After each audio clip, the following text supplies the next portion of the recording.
Estou gravando já e eu vou aproveitar que a gente já começou a falar sobre isso. Eu vou jogar duas perguntas. Uma, essa que a Rose falou, vinculada com uma outra pergunta que foi feita depois, para a gente já responder essas duas perguntas. Que a primeira é: qual é a situação da Rocinha hoje? E aí, emendando um pouco também com, de repente, um comentário crítico em cima disso. Estou sabendo que o índice de infectados começou a disparar nas comunidades. Essa é Não demorou até bastante a disparar, né? Eu acho. Dentro de todas as previsões e acusações que as comunidades sofrem. Então, a Ana Beatriz perguntou qual a situação da Rocinha hoje, e a Silvia Cunha fez esse comentário. Estou sabendo que o índice de infectados começou a disparar nas comunidades. Bom, um pouco. Tá bem, desculpa. Aqui na Rocinha, a situação hoje é a situação a fotografia do dia 17 de março, quando a gente circula aquela pesquisa, e se você replicar hoje, você vai ter de dado de diferente, é que sabe-se que pessoas morreram de Covid, mas o medo e as questões de subnotificação e as questões sobre isolamento social são as mesmas, assim.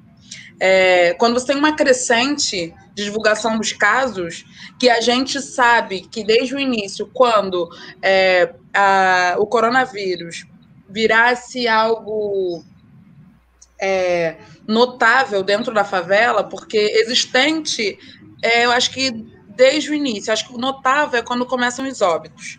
Eu acho que quando ele começa a ser notável, e ainda com a subnotificação, você começa a perceber que há dentro dessas perguntas, no sentido de como está a situação hoje, que aumentou dentro da favela, aumentou, é global, assim, aumentou. E dentro da Rocinha, o que você tem é o que você tem dentro de outras tantas favelas. O que acontece aqui é o aglomerado, né? Quando você tem um estado que diz que precisa ser feito em isolamento social, à medida em que, como Rose disse, né, que é um fato, a casa é um local para dormir, porque você não vai ficar dentro de uma casa pequena com 5, 6, 8 pessoas, sei lá quantas pessoas dentro de uma casa. Você está falando de uma média de família ali, a partir dos dados da saúde, de 3 pessoas por casinha, só que essas casas são uma do ladinho da outra, uma casas muito pequenas. Então, assim, qual é a situação da Rocinha hoje? A situação da Rocinha hoje é subnotificação. Muitas pessoas estão morrendo. Você tem, por exemplo, o jornal Fala Roça, ele sempre traz atualização de dados a respeito do que está acontecendo na Rocinha. Então, você tem subnotificação, você não tem esse isolamento previsto pelo Estado, porque você não tem condições estruturais para que haja esse isolamento. E também, eu acho que a gente precisa abrir um parênteses para refletir o seguinte: essa responsabilidade não pode voltar para o favelado. Não é o favelado que não quer fazer o isolamento social, não é o favelado que não quer cumprir. Aumentou na favela. Não aumentou na favela com uma narrativa de que a culpa é da favela. Aumentou porque, primeiro, a favela ela não tem estrutura, infraestrutura para fazer tudo aquilo que, numa questão sanitária como essa, numa pandemia, é previsto para diminuir o nível de contágio. Então, é entender que a favela, a nível estruturante, ela não tem condições, né, que é um problema estrutural, histórico, de políticas públicas, uma série de coisas, como a favela foi formada e tudo isso, da favela conseguir driblar esses índices do coronavírus, e que sim, cresceu e está crescendo, e sim, continua sem água, e sim, tem subnotificação, e sim, tem mais um monte de coisa, de situações que faziam parte do cotidiano, e com uma situação dessa de escancarar, né, porque é pôr para fora a desigualdade social de uma maneira que é assustadora, quando você percebe que o que acontece na favela não é de ontem, não parou de faltar água agora, né? Os índices de tuberculose na Rocinha são altíssimos e que mata muito, sarampo, dentre tantas outras coisas de crises sanitárias que acontecem dentro da favela, e que agora você percebe uma grande preocupação, porque entende-se numa narrativa subjetiva de que se a gente não, porque tem um discurso também racista, ambiental, higienista, de que tem que limpar a favela, porque não se quer na favela, na favela, na favela. Então, assim, eu acho que tem muitas coisas dentro dessa pergunta, e respondendo de forma pontual, é que a Rocinha hoje tem questões de subnotificação, tem sim muitos casos, e sobre, sei lá, o que fazer em relação a isso, sobre os casos aumentar, é quase, uma fala até pessimista, acho que não tem muito o que fazer, não. Bem, eu ressalto o que a Magda falou e acrescento o seguinte: se não fosse o protagonismo interno das pessoas envolvidas com os projetos sociais, como eu, ela e tantas outras pessoas que se uniram, alguns estão fazendo ações até individuais e tal, estão vendo ou estão querendo se aproximar agora, eu sempre recebo telefonema e tal, pergunto como é que está a situação de unificação, né? Mas se não fosse esse protagonismo interno, com apoio de fora, que chega por conta de pessoas como eu, Magda e outros tantos, as pessoas já teriam morrido de fome, não seria pela Covid. Justamente porque aqui a gente tem tuberculose multiresistente, que são pessoas mais frágeis, mais suscetíveis, e que muitas das vezes elas não têm nem essa preocupação mais de se conscientizar, porque sabe que medicação não vai funcionar, entendeu? E vão passando. Tem pessoas que são perversas. Eu tenho uma doença, eu vou passando. Sabe? Até por vingança, por não ter sido muito bem tratado. Porque, infelizmente, nós temos esse histórico de falta de política pública, implementações de ações importantes, entendeu? Quando eu cheguei aqui na Rocinha, até pouco tempo, 10, 11 anos atrás, a gente só tinha o posto médico da Rua 1. Entendeu? No PAC 1 foi que fizeram outras clínicas, a Maria do Socorro, e implementaram lá no Centro de Cidadania Reinaldo Delamare. Mas era só um posto de saúde, havia filas. O atendimento era no Miguel Couto, aquelas filas intermináveis para fazer exame, era muito sofrido. E nós somos, né, nós herdamos o sofrimento daquela época que foi passando para as outras gerações que vieram. Então isso demora muito ainda para sanar. Entendeu? Por isso que esse protagonismo nosso faz muita diferença, porque tem que cuidar primeiro que em relação à Covid. Uma boa imunidade, energia e imunidade. Se a pessoa não tem comida, muitas crianças tinham comida na escola. Essa confusão aí de não se estabelece bem o que se tem que fazer. Tem que comer. Então a gente arruma comida, material de higiene e limpeza chegou muito depois, mas chegou máscara mesmo. Eu fui receber tem o quê? 3 semanas. Entendeu? Mas até se prontificarem a organizar, ver quem viria junto, para poder mandar costurar as máscaras, que a Magda está envolvida nessa questão aí também, né, das máscaras, para poder doar, porque ninguém tinha como comprar. E aparecem as pessoas de má fé que querem vender por 20, 30 reais, sei lá quantos, uma máscara. A pessoa não está tendo como gerar renda. Já vira uma doença social e psicossocial também. E nós não temos o CAPES. E estão tendo questões de muita depressão. Agora mesmo eu estou tentando uma articulação para montar uma equipe de saúde mental. Eu, psicólogo, psicanalistas, estou fazendo contato, já temos isso funcionando pelo Rocinha Resiste, algumas outras instituições também, mas não chega nem perto do sonho do que vai ser a demanda, entendeu? E nós não temos realmente essa condição. Então, entre nós temos esse cuidado de conversar com as pessoas, como a Magda falou, que entram outros atributos que não são falados e não são contabilizados. Porque a gente não tem a prefeitura trazendo estudantes de psicologia, de psicanálise, para vir fazer parceria nesse momento. Não tem mobilização, entendeu? É a gente que tem que ir atrás mesmo. Então, assim, essa questão aí que foi proclamada aí por alguém envolve muitas questões, como foi falado. Sim, e não tem, e assim, quando alguma coisa é feita, o Brasil é um país dos decretos, das obrigações, das imposições, né? Aonde quase sempre todas as leis que nós temos, ela acaba punindo o cidadão que já cumpre a lei normalmente, cidadão direito, já que se apropriaram do termo do cidadão de bem, nós não somos mais cidadão de bem, né? Nós somos cidadãos direitos que cumprem a lei, porque o cidadão de bem não cumpre a lei, a gente está vendo aí, né? Deputado entrando na farmácia sem máscara, com um celular ligado para gravar, para peitar uma coisa que é lei e não é uma lei só nacional, uma lei mundial. E tem a questão... em Jacarepaguá, a Zona Oeste está sob lockdown, bloqueio, né? E como é que está funcionando esse lockdown em Jacarepaguá? Freguesia tem a Grajaú Jacarepaguá. Freguesia é um bairro que é o bairro mais próximo da Barra, né? É bem pertinho, coladinho, vizinho da Barra. É o subbairro, né, de Jacarepaguá, próximo da Barra. Então, o lockdown funciona para que da freguesia não se chegue à Barra. Pela linha amarela, pela estrada do Gabinal, né? Taquara. Taquara é um local de acesso à Barra. Então, tem lockdown na Taquara, nos ônibus e nas vias que vão para a Barra. Ou seja, nós temos uma zona oeste que ela tem Campo Grande, Bangu, Realengo, Jacarepaguá, Gigante, são bairros imensos, uma área territorial gigantesca, mas o lockdown ele é preventivo da chegada do pobre, do preto, na Barra. Então, eu vejo, não sei, agora eu vou compartilhar isso com vocês.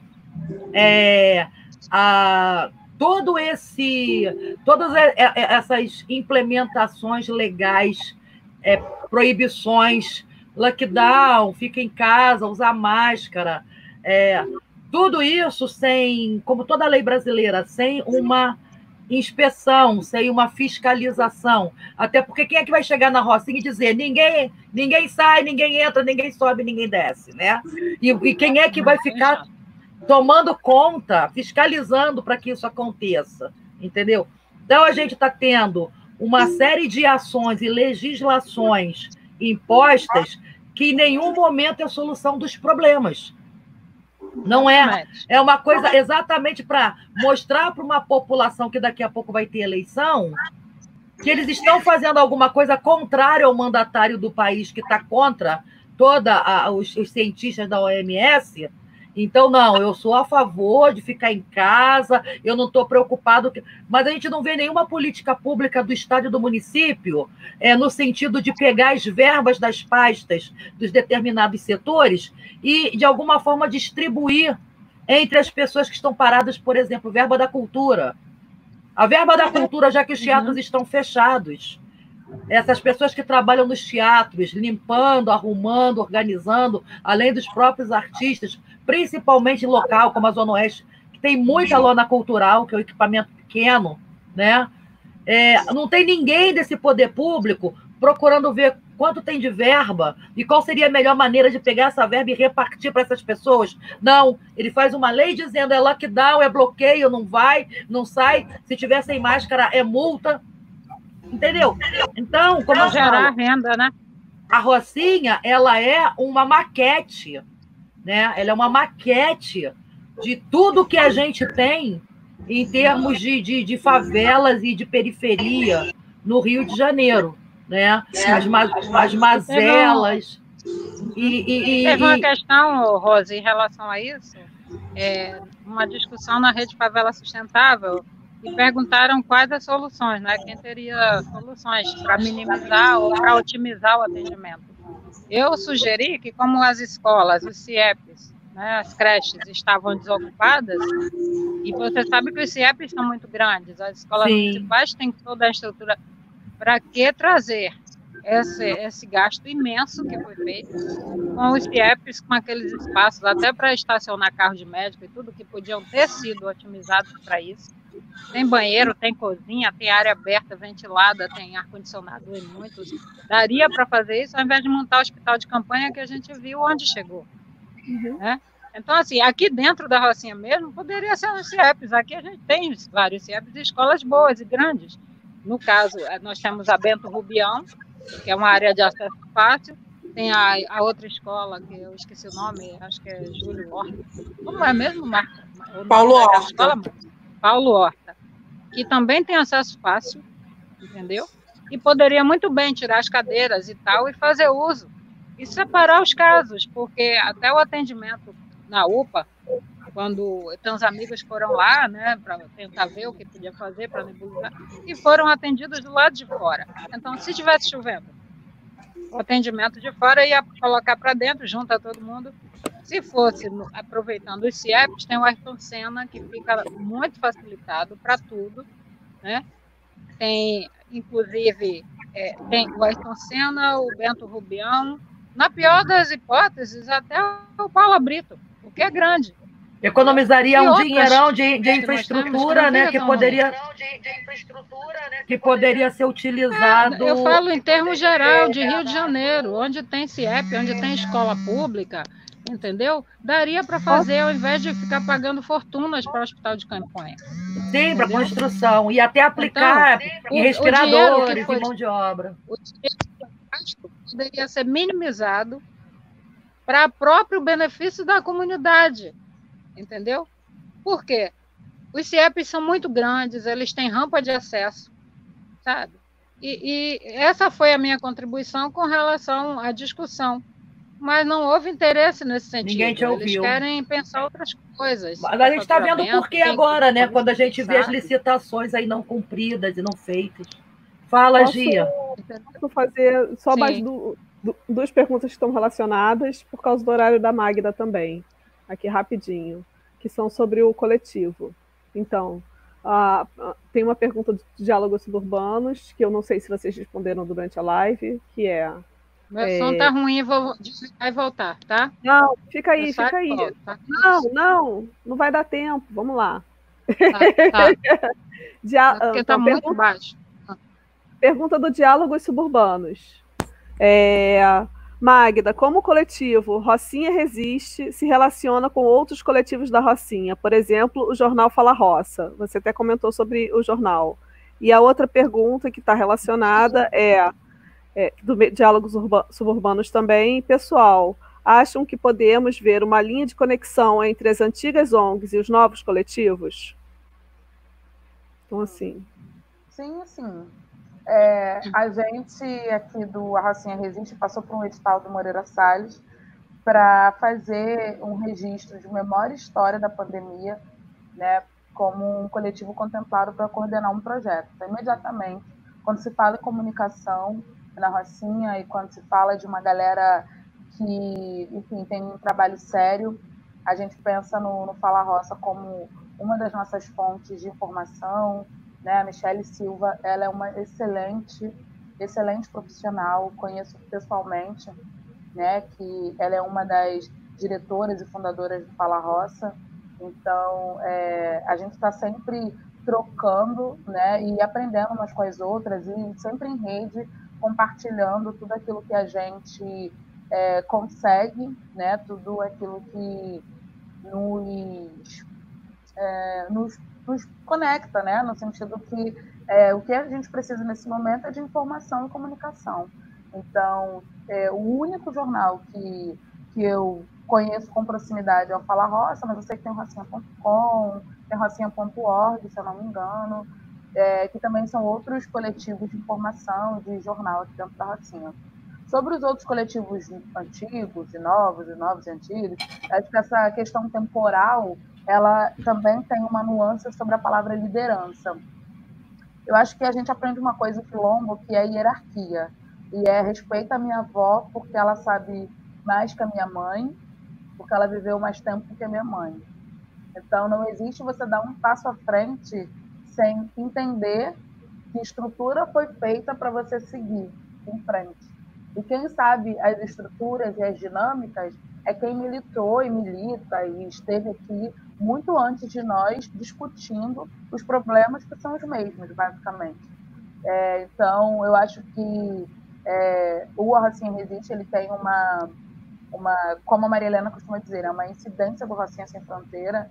Ele também é um coletivo que dialoga com o Museu Sankofa e com o CIEP Ayrton Senna e com o Arquiteto Toledo e com tantos outros coletivos e com tantos outros grupos e que nem tem esse recorte temporal de velho e novo. Eu acho que isso limita até o nosso próprio entendimento enquanto articuladores sociais, em entender que o tempo ele é necessário, não só para um resgate de memória, né? Ele é uma coisa que nos orienta, é uma bússola, mas ele não é o demarcador para situações como essas. Eu acho que o barato da gente conseguir estar junto, independente das gerações, assim, é uma questão geracional que tanto nenhuma outra geração viveu uma pandemia. Então, todo mundo está tendo que aprender todos os dias sobre o que fazer e como fazer.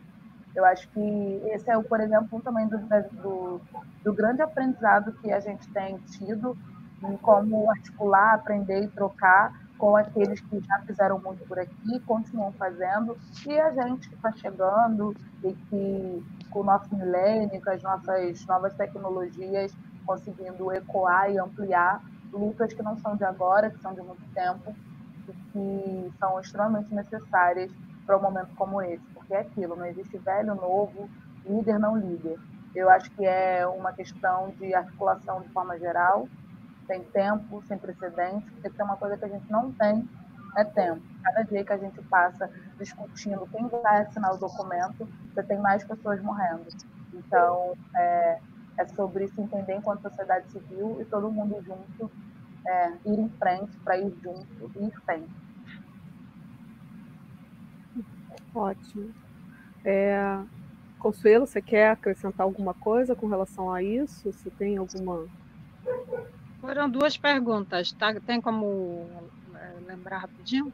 Esse Era negócio de sobre não dormir, a gente se perde. Era sobre como o coletivo, né, se relaciona com outros coletivos. E Assim, a roça. E a outra pergunta era a conexão entre as ONGs antigas e os novos coletivos.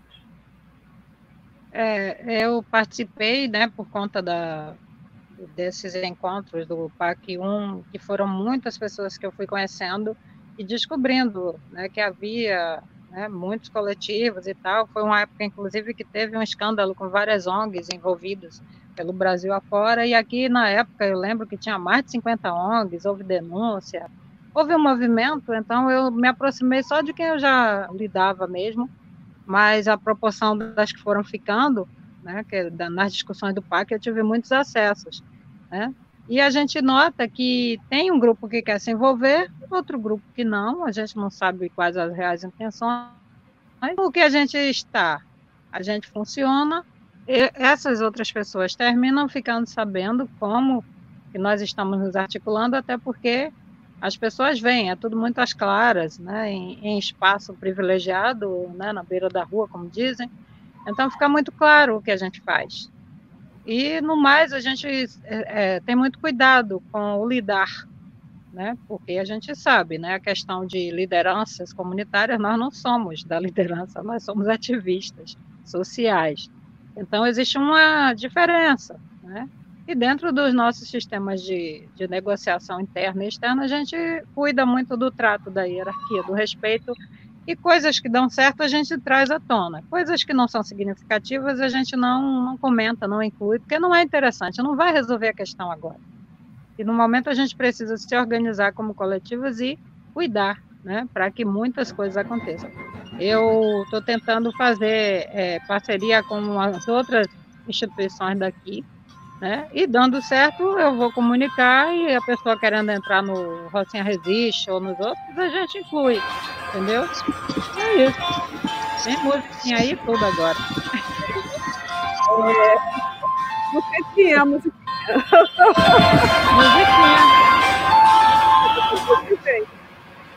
Não sei de onde vem. Então, é para suavizar a carga da discussão. Magda tem que sair, né? Tem que deixar a gente, infelizmente. Obrigada, Magda. E aí, se a gente precisar, a gente entra em contato. Se você quiser também qualquer coisa, se tiver qualquer dúvida. Beleza. Eu queria fazer uma sugestão. Aí. Eu acho que, aproveitando esse olhar de Rose, de cineasta, dessa crítica que você fez, que muito obrigada por ter um sentimento que não foi só seu, foi um sentimento meu também. E é uma coisa que eu venho percebendo muito com as lives que eu tenho feito. Assim. É sempre bom a gente estar podendo comunicar, a gente ampliar as nossas redes, mas é sempre bom que os mediadores, né, sejam os mediadores que vão fazer essa ponte entre esse universo daqueles que nunca ouviram falar disso e daqueles que fazem essa rataria o tempo todo. O tempo todo a gente está tendo que lidar com crise dentro de casa, tendo que lidar com escassez, tendo que dar um jeito para aquilo acontecer. Então, obrigada, Rose, pelo cuidado da mediação. Obrigada, era um sentimento mesmo também comum.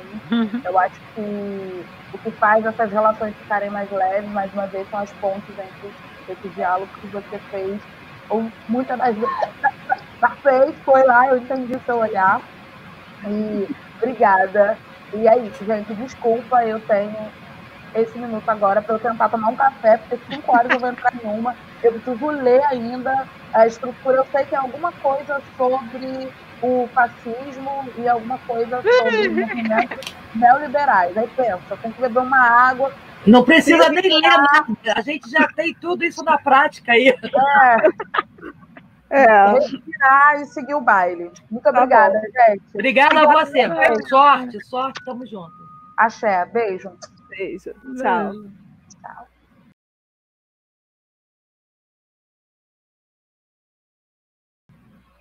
E agora fiquei. Sim. E aí a gente fica aqui. Vocês querem conversar mais alguma coisa? Já fizemos todas as perguntas que vieram de lá do público? Sim, ficou faltando uma que eu não sei se valia a pena ou não, que é como pedir ajuda a um político sem se comprometer.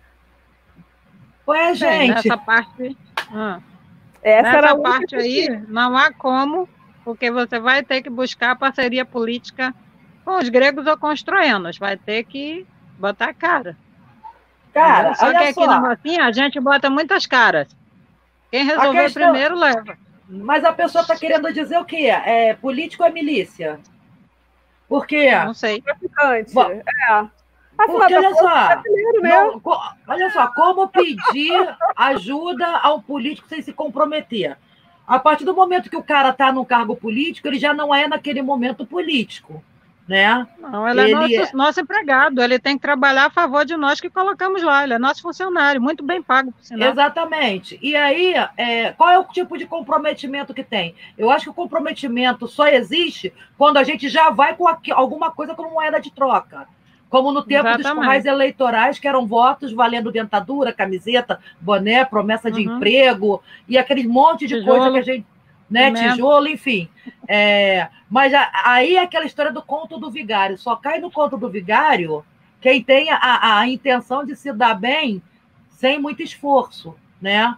Eu não vejo que o político já não faz nada mesmo. E depois que ele vira deputado, vereador, presidente e governador, faz menos ainda. Eu já nem vou muito por essa afirmação, porque tem uns que fazem. Sim, tem uns, mas está falando de maioria. Agora, a grande maioria não permite que as ideias sejam, entendeu, organizadas a ponto de favorecer. Ainda não, porque a pandemia está servindo para isso, para criar uma nova consciência.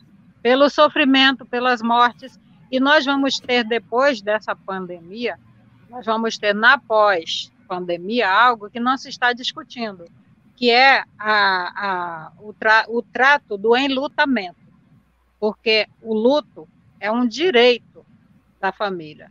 Só que nós estamos tendo luto em termos globais. Isso vai distribuir a questão da doença mental de uma forma desumana. Por quê? Além de ter o luto, é um luto dolorido, porque você não tem acesso ao corpo do seu ente querido. Você vê ele ou ela sendo lacrado e levado, muitas das vezes, quando já tem o caso de alguém da família com Covid, porque um passa para o outro, não pode nem chegar perto. Recentemente eu fiquei sabendo dessa notícia que a mãe enterrou a filha, ou foi a filha que enterrou a mãe, e em seguida a outra pessoa morreu, eram duas. Então, você fica imaginando o resto da família. Entra em enlutamento, não teve o processo do enlutamento, não teve aquele tempo de despedida, os amigos não estiveram lá, a pessoa estava totalmente sozinha e solitária, né? Sem qualidade de solidão. Não tem o que lembrar, entendeu? Isso é uma doença que ninguém está pensando, mas vai chegar, e vai ser no pós-pandemia. Porque agora estamos tendo o nível de... Eu recebi um telefonema anteontem, Rose, de uma conhecida que eu fui pedir parceria, é uma pessoa muito bem articulada do mundo musical, né? Ela tem 4 amigos que se suicidaram, um deles era um pastor, porque a situação na congregação dele estava tão grave que ele desistiu da vida, entendeu? Então, assim, depressão é uma doença muito séria, não se está dando o devido valor que ela precisa para ter urgência. Eu entrei no grupo da Yolanda Demetrio anteontem como pedagoga, não tive como entrar nesse Zoom, porque para ela é outro esquema, não é o que vocês fizeram, né? E eu não pude participar, mas estou arrumando psicanalista e estou separando, mandando material às crianças. A mãe espancando o filho batendo na mãe, querendo sair, a mãe tranca a porta, quer pular pela janela, entendeu? Fora os idosos, né? Que está tendo assim uma pandemia mesmo dentro de casa.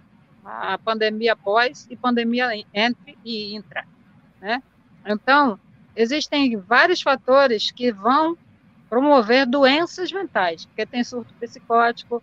Eu recebi um vídeo ontem de uma moça jovem, bonita, ela tirou a roupa e ficou andando na praia de Copacabana, acho que foi Copacabana, nua, totalmente nua, e ela queria ligar para a Alemanha, entendeu? Eu tenho um vídeo aqui, eu postei, porque ela perdeu a saúde, e tinha 2 caras tentando ajudar, um pedindo para ela vestir a roupa, as pessoas passando, segurando as crianças no calçadão. Então, assim, jovem, bonita, você via que era um padrão de menina que teve uma certa educação, e surtou, não sabia o nome, pedindo para ligar para a Alemanha. Então, assim, são coisas que não estão sendo contabilizadas, né? Essa questão que houve aqui do prefeito resolver tirar o mercado nosso, isso provocou um dano na família que não foi citado, mas todo mundo sabe que se você tem um negócio seu e alguém chega e diz assim, fecha tudo que amanhã vai derrubar, a família inteira já caiu. Não apareceu ainda esse dano, vai aparecer, entendeu? Então, assim, fora a Covid, que vai ter muita gente que teve esses problemas todos e vão desenvolver outras doenças, entendeu? E não são computadas como nada no momento, entendeu? Eu estou tentando ajudar na medida que eu consiga.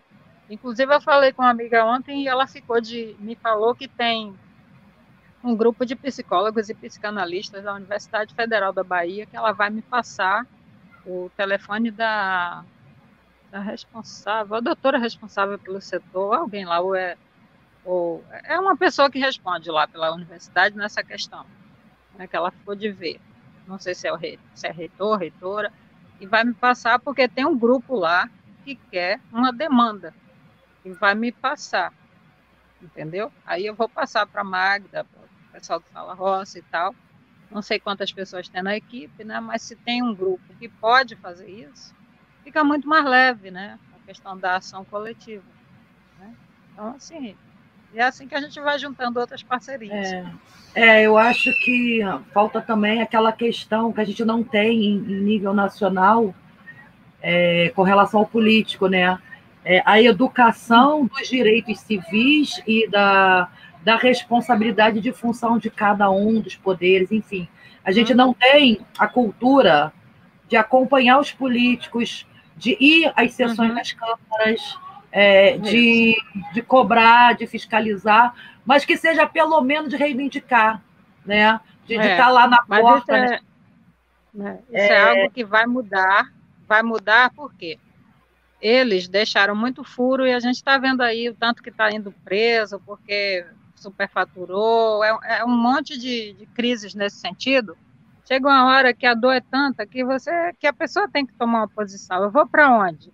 Aí ela começa a ver um outro modelo dentro da própria comunidade acontecendo e o que a gente fala tem um peso que não tinha antes. Então é a criação de uma nova consciência sociopolítica.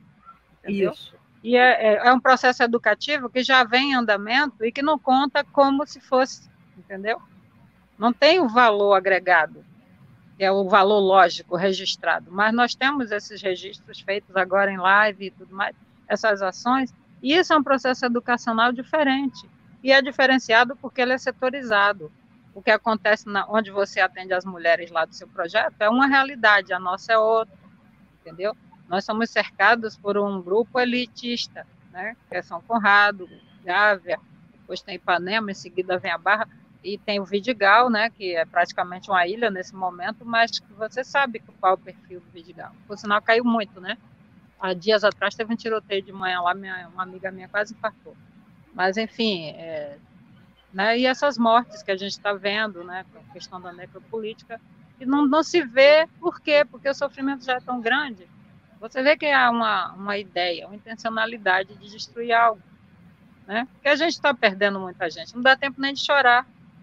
Num dos grupos que eu faço parte, uma moça, uma senhora que participa, ela perdeu uma tia às 14 e a outra às 15 horas, e teve que enterrar 2 no dia seguinte. Eu não posso imaginar uma dor dessa, entendeu? Porque também então, é muito difícil imaginar um Estado que ele, em vez de... ele prefere investir em caminhões frigoríficos nas portas dos hospitais para acomodar corpos do que nos respiradores que estão aí na mão de quadrilheiros, né? 60 milhões de reais, né?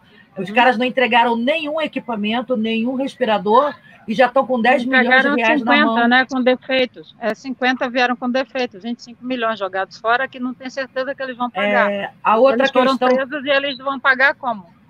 A outra questão que eu vejo muito assim em relação à favela, eu vejo em várias favelas, na Rocinha principalmente, é a questão de vendem o escravagismo com a capa do empreendedorismo, né? Aquela história do vai ser empreendedor pegando uma bicicleta do Itaú para entregar uma pizza, que nada mais é do que mascarar uma coisa que é perseguida todos os dias, que é o camelô, que é um processo muito análogo à escravidão, porque o cara não tem seguro, não tem nada, enfim. E Uber, né? Tem uns que vem escrito Uber na parte de trás, que de trás para frente é Rebu. E aí o que eu acho que acontece? Essa conscientização de parte das favelas com relação a... Eu até esqueci que eu estava falando. Quando você falou do Uber, eu achei engraçado. Eu achei engraçado. Era uma coisa tão séria que eu ia falar, mas era muito sério. É porque é pesado, meu filho. O momento está tão pesado que a gente tem que rir para aumentar a imunidade e a energia. Senão a gente não aguenta. Mas era uma coisa que eu... Mas era sobre o empreendedorismo maquiado de escravidão. Isso, entendeu? E assim, não, mas não isso passava por isso. É o contrário, a escravidão maquiada de empreendedorismo, que você falou. As funções que, por exemplo, tudo o que a gente precisa hoje no combate à Covid, em termos de equipamento, no tratamento da Covid, a gente fabrica aqui no Brasil. A gente tem dentro das faculdades bolsistas que já produziram vários equipamentos que se poderia gerar empregos, né, abrindo patente ou vendendo para patente, ou as próprias universidades produzindo. Você tem uma descoberta que sai da universidade, né, e aí você produz isso, você está gerando emprego, você está gerando qualidade tecnológica de ponta, você está alavancando e você está deixando principalmente de importar, principalmente no momento em que a gente está com o real tão em baixa, né? E a gente não engrandecendo o nome das universidades, de contrapartida já vem o nome dos profissionais envolvidos naquela educação, a autoestima do que está em poder de criação, orientado por pessoas de primeira, né, de qualidade, em promoção da educação. Tem todo um respaldo que cresce junto. Que é isso que faz um país crescer, entendeu? Então, a gente tem tecnologia, a gente tem mentalidade, sabedoria para...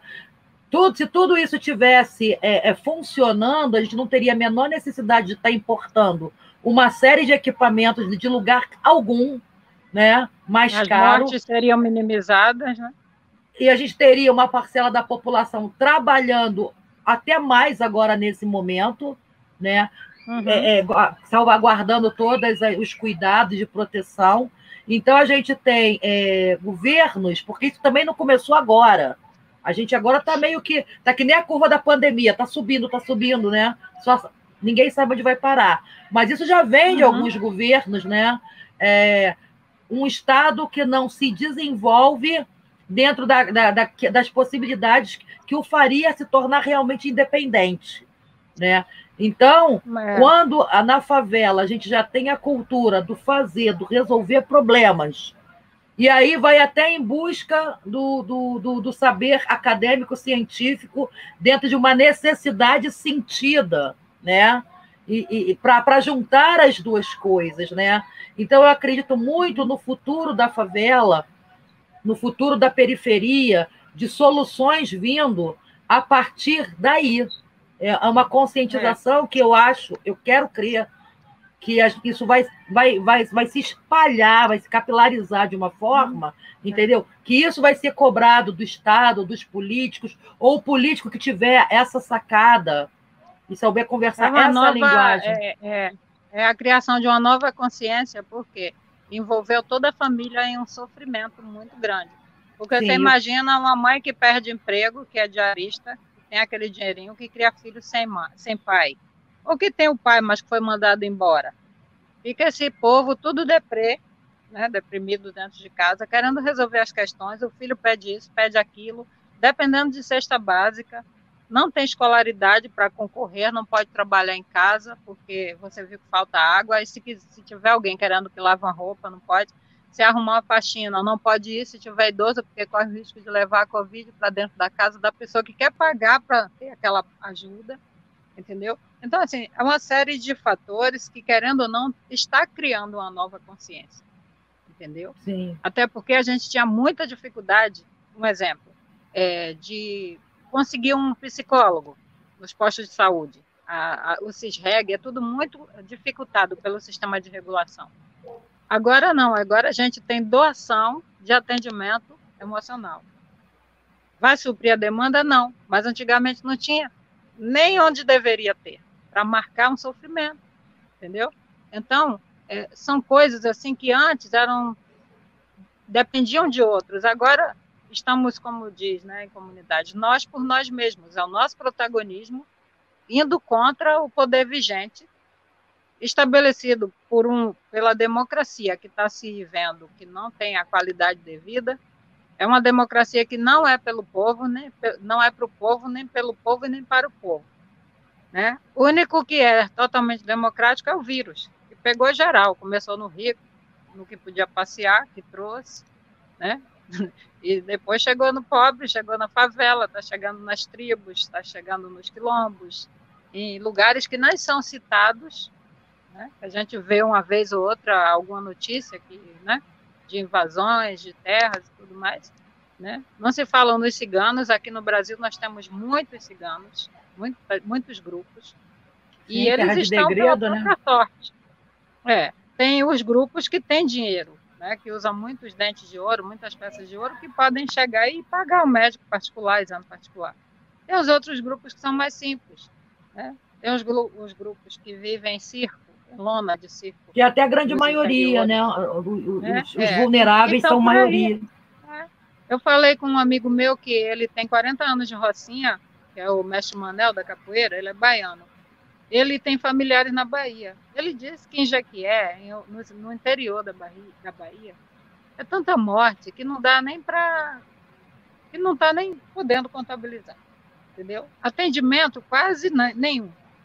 Né? Então, assim, se aqui no Rio e São Paulo, que é a zona, né, região sudeste, que tem os facilitadores financeiros, muita gente joga para ganhar e negocia, e as fronteiras mais ricas são todas por aqui, né? Brasília, região sudeste, centro-oeste, né, produtoras de grãos e carnes, né, criação de gado e tal, tem essa mortalidade imensa.